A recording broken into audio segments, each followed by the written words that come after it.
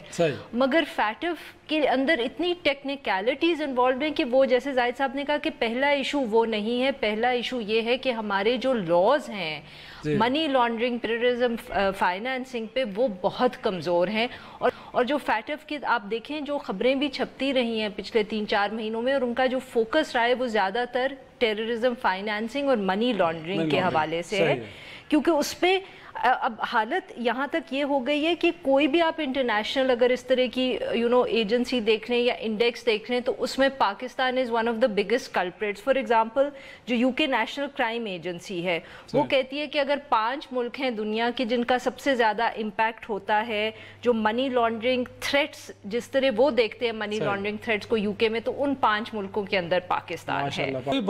زاہد صاحب کے national action plan بھی آپ اٹھا کے دیکھو جو رکاتی اس کے اندر بھی آپ نے واضح طور پہ لکھا ہے کہ ٹیرر فائنانسز کو روکیں گے اور اسٹیٹ بینک اور SSCP اس میں کردار ادا کرے گا. بات وہی ہے کہ کوئی کام جو ہمارے اپنے کرنے ہیں کہ ہم جب تک بیرونی دباؤ نہیں آتا تب تک نہیں کرتے. ایک اور بات سنیں، بات چیزیں تو اوپن ہے نا، جیسے ایک تو یہ منی لانڈرنگ اور اس کا ایک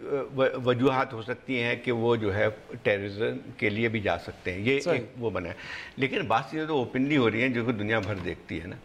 اب یہ سوال ہی پیدا ہو کہ جس کو جیسے ہماری خود جو ایک کریڈیبلٹی جو ہے وہ بڑی مشکوک ہو جاتی ہے باہر کے ملکوں میں. جیسے مثلاً یہ ہے کہ یہ آپ کی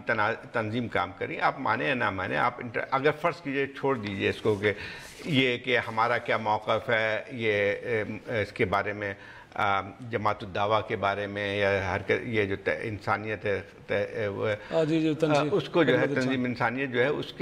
کے متعلق ہم کچھ بھی کہتے رہے، ہم نے اپنے کوڈ بھی ہمارے جو ہیں وہ بھی ٹھیک ٹھاک ہیں کہ ایک طرف تو ہم یہ کہتے ہیں کہ جو ہے یہ ان کو ہم نے خلاف قانون قرار دیا ہے، ان کو ہم بین آرگنائزیشن کہتے ہیں، اس کے بعد جب وہ کورٹ میں جاتے ہیں تو کورٹ کچھ فیصلہ کچھ اور سنا دیتی ہے. تو یہ طے تو کریں نا کہ ہم آئدر ہمارے یہاں جو قانون ہیں اور خود جو ہے انٹرنیشنل قوانین جو ہیں اس کے بھی تابع ہم ہیں یا نہیں ہیں. تو اگر UN کی لسٹ میں کوئی نام آتا ہے تو آپ تو طے کر لیں کہ آپ UN کے ممبر نہیں ہیں، اور پھر اس کے بعد پھر آپ تو پھر روگ نیشن بھی کہلائیں گے. لیکن مسئلہ یہ آتا ہے کہ ایک طرف جیسے ہی ہوتا ہے تو جماعت دعویٰ کا ایک بڑی مثال موجود ہے کہ جیسے ہی کچھ ہوتا ہے تو آپ کہتے ہیں کہ جی ہم نے پھر سے اس کو تالے بند کر دیے. تو جو لوگ بیٹھے ہوئے ہیں، آبزرورز بیٹھے ہوئے ہیں یا دوسرے ممالک وہ بھی دیکھتے ہیں کہ آپ نے اچانک بند کرتے ہیں، 6 مہینے بعد دوبارہ جو پھر کہتے ہیں ہم پھر پابندی لگا رہے ہیں، تو ایک مذاق ہم نے خود بنایا ہے۔ یا تو آپ طے کر لیں کہ ہم جو ہے دنیا سے کوئی تعلق نہیں ہوگا، یہ ساری جماعتیں صحیح ہیں، سب کو جتنی بھی تنظیمیں آپ نے بین کی سب کو پھر آپ کام کرنے دے دیں۔ مسئلہ یہ آتا ہے کہ یہ طریقہ نہیں چل سکتا ہے، اور اگر فرض کی سنجیدگی سے ہم نہیں کام کریں گے تو آہستہ آہستہ جو ہمارے ساتھ سلوک ہو رہا ہے اس سے ہی بدتر ہوگا۔ فرض کیجئے کہ ابھی تو ہم گرے لسٹ پہ ہیں، بلیک لسٹ میں اگر ہم چلے گئے تو آپ کو اندازہ ہے کہ ہماری معاشیات پہ کتنا اثر پڑ سکتا ہے۔ $1 کی انویسٹمنٹ نہیں آ سکتی سر، یہاں پہ انویسٹمنٹ بھی کوئی نہیں کرے گا۔ صحیح کہہ رہے ہیں۔ میرے خیال میں بلیک لسٹ تو وہی ہے نا زاہد صاحب، جب ہم بالکل لیک آف کوآپریشن ہو، I mean as long as Pakistan is making an effort, but اقدامات سے لگتا ہے کہ شاید ہم کوشش کر رہے ہیں کہ اس طرف نہ ہی جائیں۔ تھوڑا سا بریک، جی جی بالکل، آئی مین یہ صحیح کہہ رہے ہیں سر، ایک بریک لیتے ہیں، اور بریک کے بعد ایک گرفتاری ہوئی ہے ہاؤسنگ سکینڈل میں، اور کسی اور کے نہیں بلکہ سابق chief justice of Pakistan Iftikhar Muhammad Chaudhry کے داماد کی۔ کتنی بڑی اہم ڈیولپمنٹ ہے اور اس کے پیچھے محرکات کیا ہیں، چھوٹی سی بریک کے بعد ڈسکس کرتے ہیں۔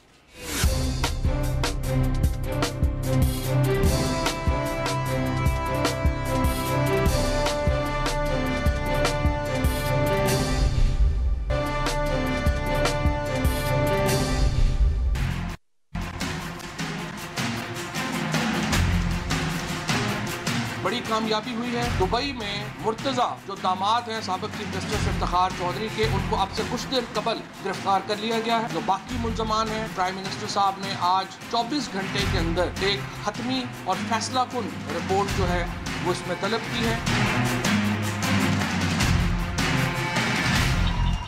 پروگرام ایک بار پھر خوش آمدید۔ ظاہر صاحب، ایڈن ہاؤسنگ سکینڈل پرانا ہی ہے کافی، لیکن یہ ہے کہ اب گرفتاری اس میں ہوئی ہے۔ میرے لیے تو اس میں جو ایک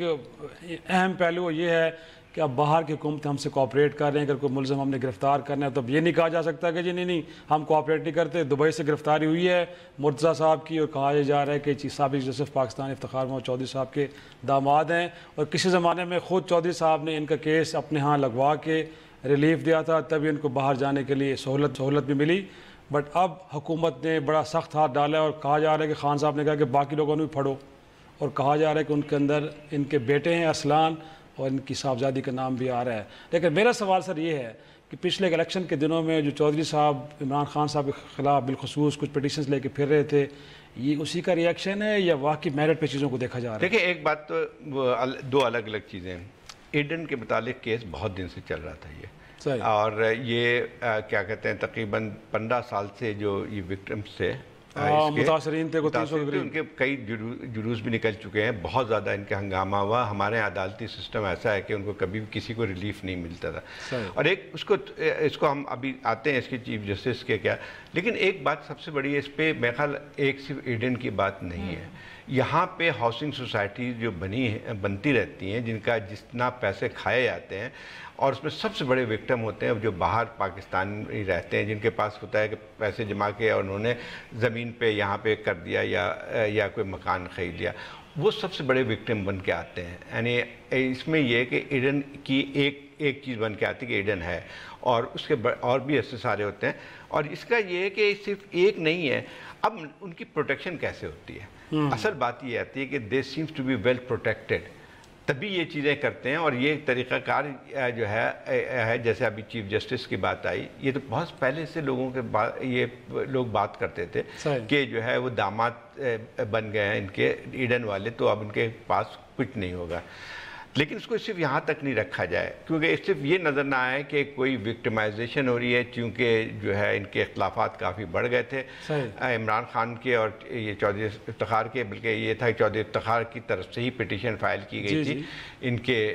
عمران خان صاحب کے خلاف ان کی بیٹی کے حوالے سے۔ تو لیکن یہ تمام چیزیں جو ہے صرف اتنی نہیں ہونی چاہیے، سب کو دیکھا جو ہے اس پورے ایشوز کو ڈیل کرنا چاہیے، یہ بہت بڑا مسئلہ ہے۔ عارفہ ثاقب نثار صاحب موجودہ چیف جسٹس گڈ گورننس کی بات کرتے ہیں، کرپشن کے خلاف زیرو ٹالرنس، اب تو ایک ایسی شخصیت آئی ہے بہرحال جن کا جوڈیشری سے تعلق ہے، چودھری صاحب کے داماد ہیں، کتنا بڑا امتحان ہے موجودہ جوڈیشری کے لیے. شراز صاحب میرے لیے تو جیسے جو زاہد صاحب نے بات کی نا کہ میرے خیال میں زیادہ اہم بات یہ نہیں ہے کہ ایڈن کے ساتھ آپ کیا کرتے ہیں, زیادہ اہم بات یہ ہے کہ آپ اس جو پرابلم ہے اس کے بارے میں کیا کریں گے. نیب کے سامنے سب سے زیادہ جو کیسز ہوتے ہیں وہ پراپرٹی ڈیولپرز کے ہوتے ہیں. سب سے زیادہ جو سکینڈلز ہم لوگ بھی ایز این انڈسٹری فائل کرتے ہیں یا نہیں فائل کر سکتے, رپورٹ کر سکتے, تو وہ پراپرٹی کے ہوتے ہیں. جب سے اسٹیٹ نے یا ریاست نے یہ جو کام ہے ہاؤسنگ کا یہ پرائیویٹائز کر دیا ہے, ہر دوسرے دن جو سکینڈل نکلتا ہے وہ کسی ہاؤسنگ سوسائٹی کا ہوتا ہے. اسلام آباد میں 2-3 تو ہم دیکھ چکے ہیں جو یہ ہائی رائز بلڈنگز کا بھی ہے. تو یہ تو پہلے تو اس کو ہم حل کریں کہ یہ کیا طریقہ ہے ٹو میک شور کہ جب ایک کوئی پروجیکٹ شروع کرتا ہے تو وہ پیسہ لینے سے پہلے زمین ان کے پاس ہو. کتنی دفعہ ہوا ہے کہ وہ فائلز بیچتے ہیں, زمین انہوں نے پوری خریدی نہیں ہوتی اس علاقے کی جہاں وہ کہتے ہیں کہ ہم نے ہاؤسنگ سوسائٹی ڈیولپ کرنی ہے. تو عارفہ جو ریاستی مشینیں ان کو اپروو کرتی ہیں ان کے پلانز ان کو بھی تو پکڑے نا, وہی تو میں کہہ رہی ہوں, سرکاری ملازمین تو بچ جاتے ہیں. یہی تو میں آپ سے کہہ رہی ہوں نا کہ یہ ثاقب نثار کا ایشو نہیں ہے میرے خیال میں, یہ عمران خان صاحب وزیر اعظم عمران خان نے اس کا حل دینا ہے ہمیں. اور یہ حل دینا ہے کہ آپ کیسے پریونٹ کریں گے. سب سے کیا ہوتا ہے, ایک یہ ہوتا ہے کہ وہ ایز آئی سیڈ پیسے لے لیتے ہیں اور وہ اس کے بعد پروجیکٹ کو ڈیلے کرتے چلے جاتے ہیں. وہ کہتے ہیں, اور ایڈن کے ساتھ بھی یہ تھا, انہوں نے کہا تھا کہ جی ہم 3 یا 4 سال میں مکمل کریں گے, وہ 10-12 سال گزر گئے. اب سارے ہائی رائز پروجیکٹس کے ساتھ یہ ہوتا ہے, زمین پوری نہیں خریدتے, یہ پہلے پروجیکٹ شروع کر دیتے ہیں, اس کے بعد یہ جو ہے زمین خریدنا شروع کرتے ہیں. پراپرٹی ڈیولپرز کے خلاف جو کرائم کے کیسز سب سے زیادہ وہ ہوتے ہیں کہ لوگ کہتے ہیں کہ انہوں نے ہماری زمینیں ہم سے چھینی ہیں, زبردستی قبضہ کر لیا, قبضہ گروپ بنایا لگا سکتے ہیں کہ لوگوں کی ساری جمع پونجی ختم ہو جاتی ہے. یہ ایڈن کا جو ہے, کیونکہ میں نے اس کو فالو کیا تھا پہلے, تو اس میں یہ تھا کہ چھوٹے والے تھے جن میں پینشنرز تھے, کسی نے کچھ پیسے جمع کر کے اس میں کیا تھا, بہت بڑی بڑی کوئی زمینیں نہیں تھی اس میں, اور ان بیچاروں کے لیے ساری زمینیں ختم ہو گئی. اچھا مسئلہ یہ آتا ہے کہ عدالتوں کے چکر لگاتے رہتے ہیں. عدالت میں پراپرٹی کیس 20 سال 25 سال میں کوئی حل نہیں ہوتا ہے اس کا. اس کا بھی کوئی مسئلہ ڈھونڈنا پڑے گا کہ جو ہے لوپ ہولز اگر ہیں قوانین میں تو اس کو دور کرنا چاہیے. اگر فرض کیجئے جس کے بیچارے کی زمینیں پیسے گئے اس میں, اگر وہ کتنی انتظار کرتا رہے گا, اس سے زیادہ پیسے اس کے ختم ہو جاتے ہیں. 20 سال بعد ریلیف ملے تو کیا ریلیف ہے سر. اور آپ ایک اور just to give an example of Islamabad, دیکھیں ریاست نے بالکل اپنی ذمہ داری سے ہاتھ ہٹا لیا. F11 آخری ہاؤسنگ سیکٹر تھا جو CDA نے لانچ کیا, اس کے بعد یہ پاک کانکلیو, اس کے بعد سارے جو ہیں وہ پرائیویٹ جوائنٹ وینچرز ہو رہے ہیں. What is the point of CDA اگر ان سے ایک ہاؤسنگ سوسائٹی کہہ رہے ہیں کہ سیکٹر نہیں لانچ ہو رہا. CDA کی اگر ہم بات کر رہے ہیں تو CDA کے جو ہے وہ جو انکلیو جو بنایا ہے وہ انہوں نے اتنا آتا ہے کہ اس کو 5 سال پہلے اناؤنس کی تھی. جی بالکل, لوگوں نے انویسٹ کیا اور اس کے بعد اس کی قیمت اس سے دگنی تھی. اس کے برابر میں جب میں پرائیویٹ اس کی بات کی تو وہ ریاض ملک ریاض بحرین انکلیو کی بات آپ کر رہے ہیں, ڈیولپ کر کے دے دی. لیکن میں یہ نہیں کہہ رہا ہوں کہ اس میں بھی گھپلے بہت زیادہ ہوتے ہیں. ہاں, لیکن کم از کم ریاستی ادارے نے کچھ نہیں کیا اور پرائیویٹ ڈیولپر نے بہت کچھ کر دیا. تو بات وہی ہے, اور میرے خیال میں جیسے کہہ رہے ہیں کہ اس میں بھی کوئی ٹائم فریم ہونا چاہیے کہ لوگوں کو وقت پہ انصاف ملے. پولیٹیکل کیسز کے اندر عدالتیں ٹائم فریم دیتی ہیں, اس میں بھی ثاقب نثار صاحب سے گزارش ہے کہ کچھ ٹائم فریم ہونا چاہیے تاکہ لوگوں کو مناسب وقت پہ ریلیف مل پائے. ایک چھوٹا سا بریک اور اس کے بعد ذکر ہوگا امریکہ کے صدر ڈونلڈ ٹرمپ کی اقوام متحدہ کی جنرل اسمبلی کے اجلاس سے خطاب کتنا ٹھیک تھا, اور جو انہوں نے ایک طرح سے دھمکی دی ہے ایران کو, کیا پوری دنیا ان کے ساتھ کھڑی ہوگی کہ نہیں ہوگی. چھوٹی سی بریک کے بعد ڈسکس کرتے ہیں.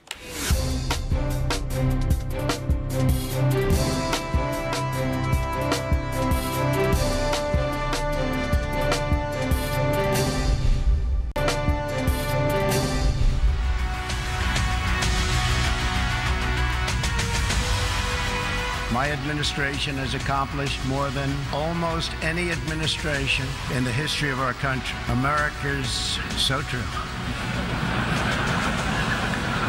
Didn't expect that reaction, but that's okay. Last month, we began reimposing hard-hitting nuclear sanctions that have been lifted under the Iran deal. Additional sanctions will resume November 5th, and more will follow. And we are working with countries that import Iranian crude oil to cut their purchases substantially. شو میں بات خوش آمدید سر. امریکہ کے صدر نے کل افتتاحی خطاب کیا, اس کے بعد جن اسمبلی کا اجلاس ایک طرح سے چل پڑا ہے, لیکن ایک اتنا بڑا ملک, اس کے صدر کی سپیچ اور میجورٹی سپیچ صرف ایک ملک کے متعلق, ایران کے متعلق دھمکیاں دینا, اس کے متعلق بار کرنا, اور پھر جو ساتھ میں انہوں نے ایک اور بات کی, اگر وہ کہہ رہے تھے کہ میں ایکسپیکٹ نہیں کر رہا تھا کہ ریئیکشن یہ آئے گا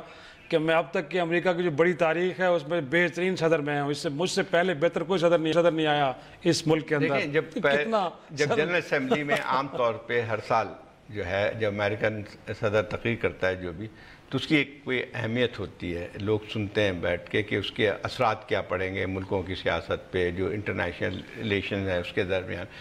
یہ تو میرے خیال یعنی آج کل کی تقریر سے اور اندازہ ہوتا ہے کہ کتنا جو ہے ایک لحاظ سے جو ایک سپر پاور ہے اس کی جو ایک کریڈیبلٹی جو ہے اس دنیا کے سیاست میں وہ کتنی گر گئی ہے. بات بالکل صحیح ہے, جو اس کی تقریر کے دوران میں جو لوگوں کی ہنسی چھوٹی, کوئی بھی ہوتا ہے وہ ہنستا ہی. مطلب ایک تو یہ تھا کہ یہ فورم ہوتا ہے جس میں آپ جو ہیں یہ بین الاقوامی صورتحال پہ بات کرتے ہیں, کیونکہ یہ انٹرنیشنل فورم ہے, یہ آپ کا ڈومیسٹک فورم نہیں ہے. State of the union address مسئلہ یہ آتا ہے, دیٹس رائٹ ایکچولی, کہ آپ جو باقی باتیں کر سکتے ہیں اسٹیٹ آف یونین میں, نوکریاں اتنی بانٹی اور یہ کر دیا اور ہم نے وہ, یہ پوری دنیا سے خطاب آپ کر رہے ہیں. اور ایک ایسا ملک جو یہاں پہ, اور دوسرا پہ ایران کے بارے میں اصل بات یہ آتی ہے کہ ایران سے جو کر رہے ہیں اس نے ملک دنیا کو ایک خطرے میں ڈال دیا ہے. جو ایک نیوکلیئر ڈیل ہوئی تھی جس کو بہت کامیاب سمجھا جاتا تھا, اور اوباما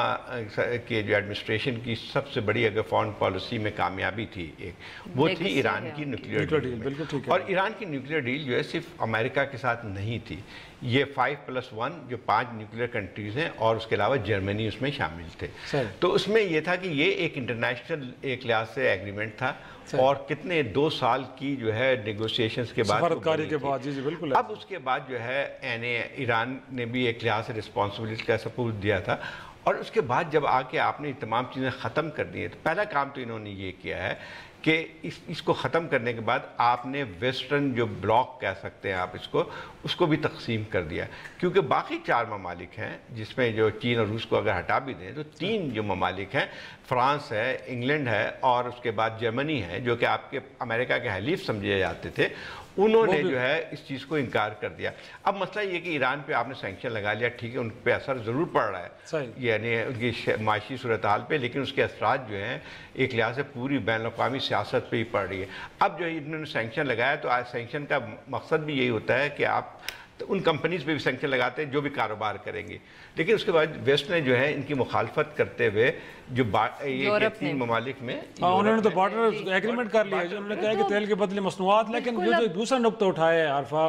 کہ مڈل ایسٹ کے اندر جو بھی وہاں پہ کرائسس آئے اس کا ذمہ دار ایران, آپ کو لگتا ہے کہ ٹھیک آرگومنٹ ہے؟ دیکھیں صحیح تو خیر ہم بالکل اس کو نہیں کہہ سکتے. مجھے یہ لگ رہا ہے کہ جیسے وہ ایک ایکیڈیمک تھیوری ہوتی ہے نا کہ کولڈ وار کے بعد سے امریکہ